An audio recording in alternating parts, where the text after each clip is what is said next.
All right, so for our week 7 essay, our assignment is basically looking at 4 different viewpoints. Now, we've done one of these essays before. It's important to note that, beyond the 4 ideas that we're trying to answer here, there's a lot of other different sub-ideas and ways we can combine different things together. So the 4 concepts that we're supposed to write about, and basically we're choosing one of these, is basically split up into 4 different ideas. Number 1 is about, of course, keeping the United States on top. And remember, we're talking about international trade. And what is best going to create a better regime of international trade, specifically for the United States and its people? So number 1, of course, is keeping the United States on top. And, we have to talk about one thing in the first place, is how did we get to be the first or the best economy in the world? And that has a lot to do with our history, but we'll start, as many times in our modern history, we'll start with the Soviet Union. And one thing to remember about the Cold War between the United States and the Soviet Union has a lot to do with the way we have progressed through international trade. So if we were to look at the differences between the Soviet Union and the United States, one of the major issues has to do with whether or not one is self-sufficient and how one deals with trade with other nations. And we know that we got to this point of superpoweredness through imports, specifically through oil imports and natural gas. We've also kind of started losing our industrial capability, which is a pretty important idea. Most of it, too, is also privately supplied. So beyond the needs of individuals, the government itself wasn't all that in control, and most of it had to do through profiteering. So one of the main negative impacts we see is market failure. And we see market failure in a lot of different ways. And I think one way to look at market failure is the United States essentially got itself into a lot of different conflicts during the Cold War. And as profiteering goes, one of the major reasons why we wanted to do that was essentially to shore up our import markets. Now let's look at the Soviet Union. The Soviet Union was self-sufficient for the most parts, but they had a lot of surplus and they didn't really have a lot of exports. Most things were government-owned, and one of the main issues why individuals were not able to get what they needed was there was a lot of controls on prices. And one of the things about controlling prices, if we're apt in our economics, we realize that if prices aren't allowed to fluctuate, you get 2 very interesting problems: shortages and rationing.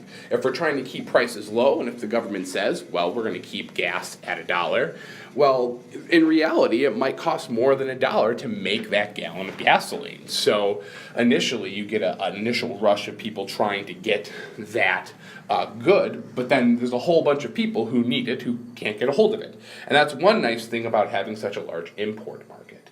So as I said before, the United States is kind of seen in this regard, and basically one reason why we've been able to stay a superpower. At the other end of the spectrum, we can see today that in 2011 we are the greatest power. But of course, nations like China are growing quickly. And it's important to note that we have to kind of adjust GDP by what's called the purchasing power parity.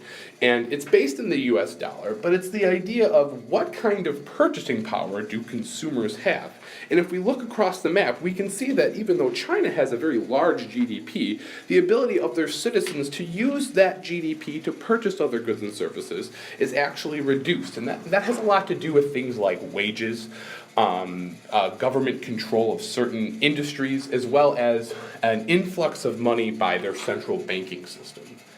So how to keep the U.S. on top? We have to kind of understand how we get there in the first place, and where do we go from here? And that's kind of what we'll be answering for the week. When we look at number 2, protecting U.S. workers, which for many people is really important. Many of us work, especially in Wisconsin, in old industries like manufacturing. There's 2 ways we can look at it. Number 1, we can basically increase the amount of workers' rights we have. We can also raise tariffs. And protecting workers' rights in a lot of ways means instigating unions. At the other end, we have the other end of the spectrum, thinking that one way we can protect workers' rights is actually giving them the ability to not unionize and taking away unions' power under the auspices that unions actually create a shortage of work because it raises things like wages and benefits that are expensive for businesses. So there's a couple different methodologies behind that. For number 3, if we wanted to put values first in our international trade policy, what are American values? That's a tough question. So we can see that there are different ideas between people who are more left or liberal, and people who are on the right or more conservative. So how can we even tell what is an American value? Americans hold different values that cannot be placed in these categories too. And if we're thinking about anything, we have to think about the factors that America thinks make us weaker.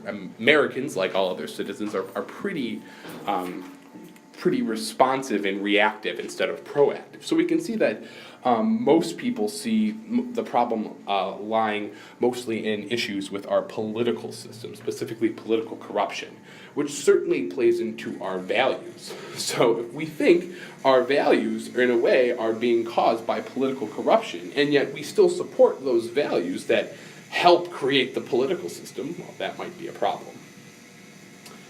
At the other end, we have to deal about the last question. Work for free and fair trade, which seems like a good idea, but can free trade really be fair trade? And so we have a couple pictures here, and we can see that in general when we talk about fair trade, we're essentially propping up prices, making things more expensive, like chocolate and oil. And in reality, we're trying to basically take more of a share of that cost the consumer has and giving it back to the farmer. Now, the idea is, of course, that the farmer has more money to invest into things in his own economy. He can buy more consumer goods. He can have more purchasing power overall. And we can see that overall, chocolate's a pretty important issue when it comes down to fair trade. However, when we look at fair trade as a whole, the idea is we're trying to lower prices. That's the whole point of free trade, is that if a good is cheaper to be made somewhere else, then it should be done. And in a lot of ways, free trade has fueled our own prosperity. So we can look at it kind of in two different ways, and maybe the retail price for the same purse can be two different things. And we look at the situation down here, specifically what it could cost for the same bag of just a cent difference. And the reality is you're still going to have business cost either way, but one side is arguing that, of course, if we can pay more in wages, yes, we might get a little more cost for the consumer, but those same people making that the bag, the coin purse, is going to make more money. But then again, what does that say about businesses? Are businesses really spending this much money on business costs and profit? And what about profit? And what does that say about the need for people to trade in the first place?